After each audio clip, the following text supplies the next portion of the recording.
Shri Venkateswara gold తాకట్టులో ఉన్న మీ బంగారాన్ని విడిపించి కొనబడును.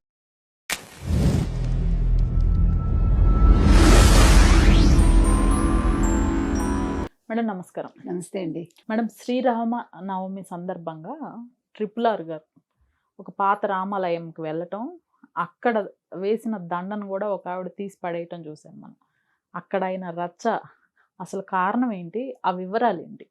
అంతకుముందు కూడా వారు చెప్పి నియోజకవర్గంలో ఆకువీటి దగ్గర పెదపాడు ఈ రామాలయం పునరుద్ధరిస్తాను అన్నాడు ఆయన. అంటే పాతబడిపోయింది, ఇక్కడ ఎవరు హిందువులు లేరు, మీరు పునరుద్ధరించడానికి వీలు లేదన్నారు అక్కడ కొంతమంది. లేదు, చేసి తీరుతా అన్నాడు ఆయన. ఆయన శ్రీరామనవమి రోజు అక్కడ పూజ చేయడానికి వెళ్ళాడు.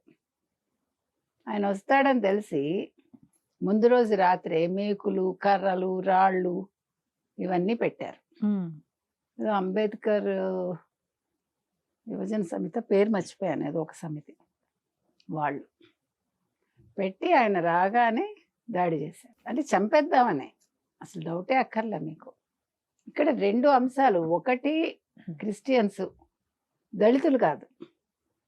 ఈ దాడి చేసింది దళితులు కాదు, నేను చెప్తున్నది అది మీకు.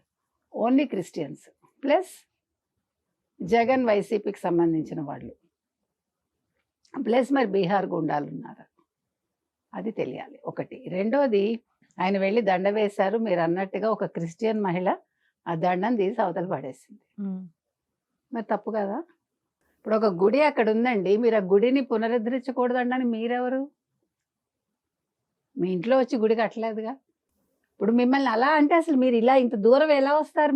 మీరు రావడానికి వీల్లేదు, మీరు మత మార్పిడి చేయడానికి వీల్లేదు అని ఉంటే మీరు ఈరోజు ఇలా మాట్లాడి ఉండేవాళ్ళ? మీరు ఆ రోజు ఎవరు కూడా మాట్లాడకపోవటం వల్ల ఇవాళ మీరు మాట్లాడుతున్నారు. దీని మీద రఘురామకృష్ణరాజు గారి వాళ్ళు దృష్టి పెట్టాలి. ఆయన అసలు ఎందుకంటే ఇవాళ ఇప్పుడు రఘురామకృష్ణరాజు గారి కేసు బాగా ముందుకు వచ్చిందండి. ఆయన చాలా పోరాడుతున్నారు కదా. ఇప్పుడు భయపడుతున్నారు సునీల్ కుమార్ కావచ్చు, సునీల్ నాయక్ కావచ్చు, పిఎస్ఆర్ ఆంజనేయులు కావచ్చు, ఇలా ప్రతి ఒక్కళ్ళు. సునీల్ కుమార్ ఎస్సీ కాదు మనకు తెలుసు, సునీల్ నాయక్ ఎస్టీ అనుకోండి, పిఎస్ఆర్ ఆంజనేయులు బ్రాహ్మణ్ అనుకుంటా ఆయన. సో అందుకని ఇవాళ ఆయన ఏదో ఒకటి చేసేస్తే ఇంకా కేసు ఉండదు. మరి దీని వెనకాల జగనే రచించుంటాడా ఇది? అంటే జగన్ చెప్తేనే సజ్జలు చెప్తానో వీళ్ళు చేస్తారు కదా. అవును. అంటే ఇంత ధైర్యం ఎలా వచ్చిందంటే వాళ్ళ మనుషులు కూడా ఉన్నారు.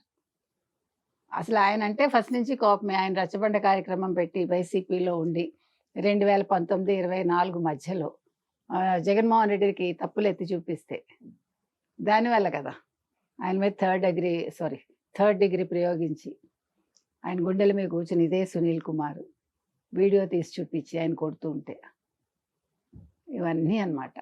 సో ఒక అంశాన్ని, అంటే ఒక విషయం వచ్చేసరికి దాంట్లో రెండో విషయాన్ని క్లబ్ చేసి ఆయన అంతం చేయాలని చూశారు. అక్కడ జనసేన అతనికి మేకులు గుచ్చుకున్నాయి కంటికి, జనసేన వాళ్ళు కూడా ఉన్నారు. ఎంత అన్యాయం అండి అది. అంటే మీరు ఒక మనిషిని చంపేస్తారనమాట. ఒక మతం కోసం మీరు మనుషుల్ని చంపేస్తారు, వేరే మతం వాళ్ళని. మళ్ళీ మీరు వచ్చి ఉపన్యాసాలు ఇస్తారు. ఇప్పుడు పాస్టర్లు అనే వాళ్ళు అసలు వీళ్ళకి ఏంటి క్వాలిఫికేషన్, అది ఒకటి తెలియాలండి మనకి. దశమ భాగం అనేది తీసేస్తే ఒక పాస్టర్ మిగులుతాడా? అసలు పోప్తో చర్చించాలండి మోదీ గారు. నా ఉద్దేశం అయితే పోప్తో చర్చిస్తే బాగుంటుంది. ఇప్పుడు మీరు రోమన్ క్యాథలిక్స్ అందరూ కూడా they are nothing but Hindus, except ప్రసాదం తినడం తప్ప మిగతా అంతా హిందూయిజమే కదా. ఏదైనా మారిందా మీకు? అది వాళ్ళని చెప్పమనండి. ఇవాళ కుంతీదేవి ఎలా కంది పిల్లల్ని, లేదు మీకు తెలుసు గాంధారి పొట్ట మీద కొట్టుకుంటే అవన్నీ 100 ముక్కలు 101 ముక్కలు అవుతాయి.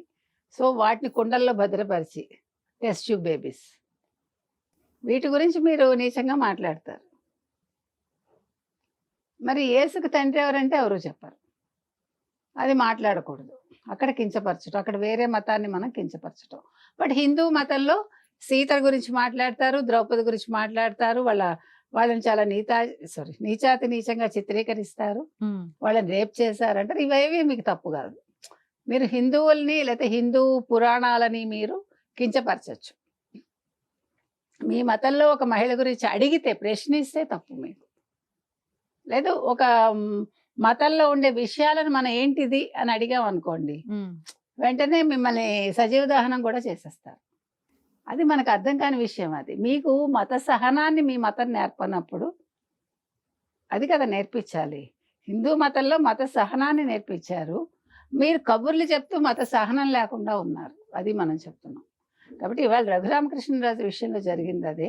మత సహనం లేని వ్యక్తులు, తర్వాత ఒక కేసుకు సంబంధించి అందులోంచి బయటపడాలనుకునే వ్యక్తులు ఆయన మీద దాడి చేయడానికి ప్రయత్నించారండి. నిజంగా ఆయన ఏమనాలి, చిరంజీవి కాబట్టి బతికాడు ఆయన. నిజంగా కదా, లేకపోతే అసలు ఏమై ఉండేదో. కాబట్టి ఆలోచించుకోవాలి ఒక్కసారి. వైసీపీ వాళ్ళు కావచ్చు, జగన్మోహన్ రెడ్డి కావచ్చు, లేకపోతే క్రిస్టియన్స్ కావచ్చు, అక్కడ ఉండేవాళ్ళు. Right madam, thank you.